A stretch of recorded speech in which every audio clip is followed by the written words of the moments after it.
जय श्री कृष्णा दोस्तों, मैं हूं नरेंद्र अग्रवाल और आप देख रहे हैं नरेंद्र अग्रवाल यूट्यूब चैनल। दोस्तों, यदि आपको बार बार डकार आने की समस्या है, पेट में सूजन महसूस होती है, सीने में जलन और गैस की समस्या है, पेट के ऊपरी भाग में आपको दर्द रहता है, जलन रहती है, गर्म पेय पदार्थ पीने के बाद आपको अच्छा नहीं लगता है, दर्द का एहसास होता है, खाना खाने के तुरंत बाद नाभि के ऊपर वाले हिस्से में दर्द महसूस होता है, खाली पेट अच्छा लगता है मगर खाने के बाद दर्द होता है, कभी कभी लेटरिन में मल में खून आता है या मल का रंग गहरा या काला हो जाता है, खांसी के साथ खून आ गया है या फिर खून की उल्टी हो गई है और आपका वजन लगातार कम होता जा रहा है, भूख नहीं लगती है। यदि इस प्रकार के लक्षण आपको दिखाई दे रहे हैं तो आपको पेट का अल्सर हो सकता है। जी हाँ, पेट का अल्सर, जिसे पेप्टिक अल्सर भी कहा जाता है। तो यह पेट का अल्सर, पेप्टिक अल्सर आखिर है क्या? पेट के अल्सर होने के क्या कारण हैं, क्या लक्षण हैं और इसके क्या उपचार हैं? आज इस वीडियो में हम आपको सारी जानकारी शेयर करने जा रहे हैं, तो पूरा वीडियो देखिएगा, कहीं ना कहीं ये वीडियो आपके लिए काफ़ी उपयोगी साबित होगा। तो आइए शुरू करते हैं। देखिए दोस्तों, पेप्टिक अल्सर के कारण कई गंभीर बीमारियां हो सकती है। पेप्टिक अल्सर पेट की भीतरी सतह पर बन जाने वाले छालों को यानी कि घाव को कहते हैं। यदि पेप्टिक अल्सर का समय पर इलाज नहीं कराया जाए तो ये छाले, ये जख्म गहरे हो सकते हैं और समय के साथ ये कैंसर में भी बदल सकते हैं। तो पेप्टिक अल्सर, जिसे कि गैस्ट्रिक अल्सर भी कहा जाता है, यह अल्सर आमाशय या छोटी आंत के ऊपरी हिस्से में होता है या फिर खाने की थैली में भी ये घाव हो सकते हैं। पेप्टिक अल्सर बनने का सबसे बड़ा और सबसे मुख्य कारण है पेट में बनने वाला एसिड। जी हाँ, पेट में बनने वाला एसिड जो कि भोजन को पचाने के लिए पेट के द्वारा उत्पादित किया जाता है, और जब यह भोजन पचाने वाला अम्ल या एसिड आपके आमाशय, खाने की थैली को या फिर आंत की दीवारों को नुकसान पहुंचाने लगता है तो वहाँ घाव होने लगते हैं, छोटे छोटे छाले होने लगते हैं। पेप्टिक अल्सर पेट में या फिर ड्यूडिनल यानी कि छोटी आंत की शुरुआती रास्ते में होता है। यदि यह खाने की थैली में यानी कि पेट में होता है तो इसे गैस्ट्रिक अल्सर कहा जाता है, और यदि छोटी आंत के रास्ते में होता है तो इसे ड्यूडिनल अल्सर कहा जाता है। तो आपके समझ में आ गया होगा, यदि नाभि के ऊपरी हिस्से में खाने की थैली में ये अल्सर है तो ये गैस्ट्रिक अल्सर कहते हैं इसे, और यदि ये छोटी आंत के रास्ते में है तो फिर इसे ड्यूडिनल अल्सर कहा जाता है। अल्सर कोई भी हो, दर्दनाक होता है, खतरनाक होता है। पेट में अल्सर होने पर पेट दर्द होता है, जलन होती है, उल्टी होती है, कभी कभी उल्टी के साथ में खून भी आ सकता है।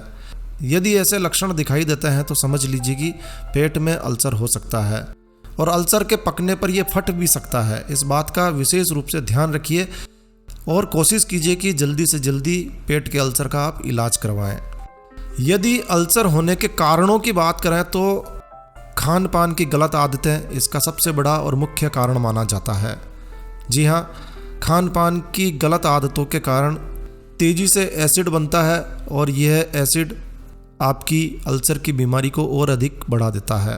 अनियमित दिनचर्या, खान पान की गलत आदतें और उसकी वजह से बनने वाला एसिड अल्सर की सबसे खास और मुख्य वजह है। अल्सर होने के दूसरे बड़े कारणों की बात करें तो दर्द निवारक गोलियों का मन मर्जी से प्रयोग करना। जी हाँ, कुछ लोग बिना आवश्यकता के, बिना डॉक्टर की सलाह के पेन किलर्स दवाओं को अपनी मन मर्जी से जब इच्छा होती है खा लेते हैं। जरा सा दर्द होता है, पेन किलर उठाई और खा ली।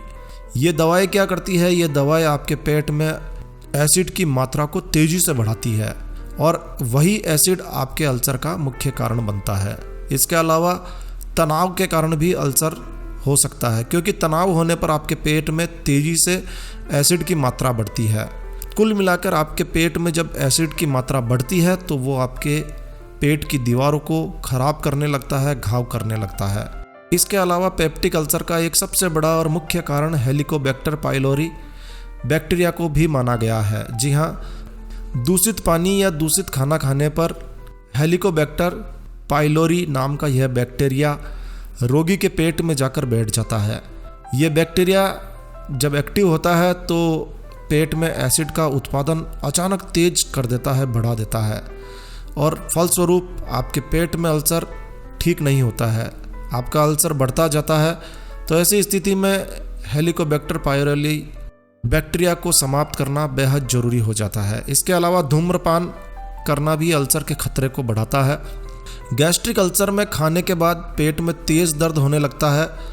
तो हमने आपको पहले बताया कि अल्सर आपके पेट में 2 प्रकार के हो सकते हैं, गैस्ट्रिक अल्सर और ड्यूडिनल अल्सर। यदि गैस्ट्रिक अल्सर है तो खाने के बाद में पेट में दर्द तेज होने लगता है, लेकिन यदि ड्यूडिनल अल्सर है तो आपका जब पेट खाली होता है तब आपको दर्द महसूस होता है। तो जिन लोगों के ड्यूडिनल अल्सर होता है वो खासकर रात्रि में 2 बजे के आसपास उन्हें दर्द महसूस होता है, और यदि वो उठकर कुछ खा लेते हैं, 2-3 बिस्किट भी खा लेते हैं, तो उनका दर्द ठीक हो जाता है। तो यदि कुछ खाने के बाद आपका दर्द ठीक होता है तो समझ लीजिए कि ड्यूडिनल अल्सर हो सकता है, और कुछ खाने के बाद दर्द बढ़ने लगता है तो ये गैस्ट्रिक अल्सर के संकेत हैं। यदि पेट के ऊपरी हिस्से में तेज़ दर्द होता है भोजन के बाद, जब पेट में दर्द हो और डाइजिन जैसी एंटी एसिड दवाएं यदि आप लेते हैं और इससे आपको राहत मिल जाती है, तो समझिए कि यह गैस्ट्रिक अल्सर हो सकता है। पेप्टिक अल्सर होने पर मरीज को भूख कम हो जाती है, उसे खाना खाने से डर लगने लगता है। पेप्टिक अल्सर में एसिड कम करने की दवाएं दी जाती है। मरीज को दवाएं डॉक्टर के अनुसार बताए गए परहेज के साथ लेनी चाहिए। यदि पेप्टिक अल्सर का कारण हेलिकोबैक्टर पायलोरी बैक्टीरिया है तो इसके लिए आपको एंटीबायोटिक्स भी दी जा सकती है। अल्सर बढ़ने पर ऑपरेशन ही एकमात्र समाधान है, इस बात का विशेष रूप से ध्यान रखिए। तो समय पर इलाज बेहद ज़रूरी है। यदि अल्सर का समय पर उपचार नहीं किया जाए तो अल्सर कैंसर जैसी खतरनाक बीमारी का रूप भी ले सकता है।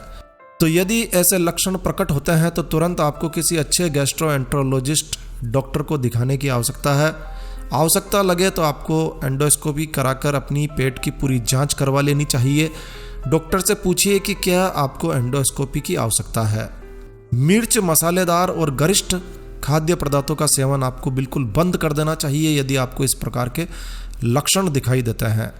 खाना चबा चबा कर खाइए, आराम से खाइए, समय पर खाइए। अल्सर होने के बाद में आपको चाय, coffee, cold drinks, junk food ऐसी चीज़ों की तरफ देखना भी नहीं चाहिए, यानी कि इन्हें बिल्कुल छोड़ देना चाहिए। खासकर धूम्रपान, स्मोकिंग से आपको बिल्कुल परहेज करना चाहिए।